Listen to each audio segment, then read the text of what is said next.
Ang sarap nga nito guys, panghimagas, lalo-lalo na kung makakauma yung mga ulam nyo. Tara, gawin natin. Ang tawag po nito sa amin ay molido. Anong tawag sa inyo? Comment down below. To start, meron nga ako ditong 2 cups of kamote, sweet potato yan, na-mash ko na. At ayan, maglalagay na nga ako ng 1 cup na sugar. Kung gusto nyo mas matamis, dagdagan nyo. At kung gusto nyo nang bawasan, pwede naman. And then, nag-add na rin ako ng vanilla essence. At nagdagdag na rin ako ng 1 kurot na asin para pambalance. So, anong tawag nito sa inyo guys? Comment nyo nga dyan sa baba. And then, paghalo-haluin lang natin para mag-combine sila all together. Yes. And then, after that, isa lang na natin sa ating kawali. Yes, nasa medium low heat lang tayo para hindi masunog yung bottom ng ating kawali at hindi masunog yung ating niluluto.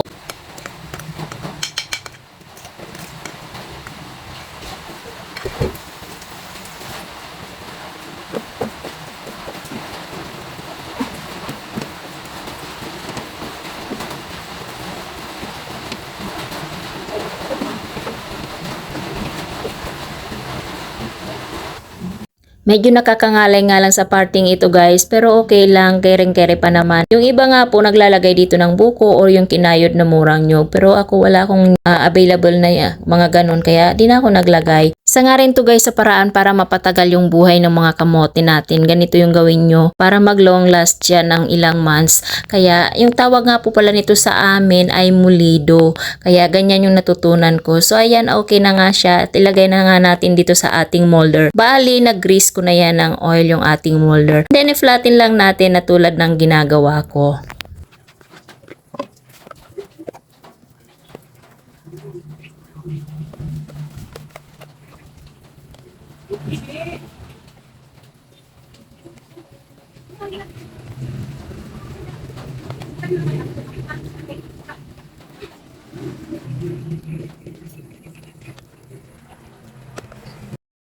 Anyway guys, first time ko lang po gumawa niyan, disclaimer lang po. Yun yung paraan ko at yung alam kong paggawa niyan. Pero may iba-iba naman po sigurong paraan ng paggawa nito. Kaya ito yung way ko. So yan guys, na-flatten na nga natin. And then, iset aside na natin yan at antayin natin siyang tumigas totally.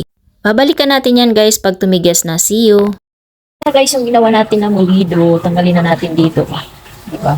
Tanggalin natin dito. Patitigasin pa natin ito. Actually, medyo matigas na nga siya. Kaya tanggalin na natin. Lagay na natin sa mga nabawas-bawasan na. Hindi ko na naipakita na hiniwa natin. Ayan. So, pwede na natin ito i-stop. Pang himahimagas. Diba? Ayan. Diba? Patigasin pa natin yan lalo. Pag tumagal, lalong tumitigas yan, guys.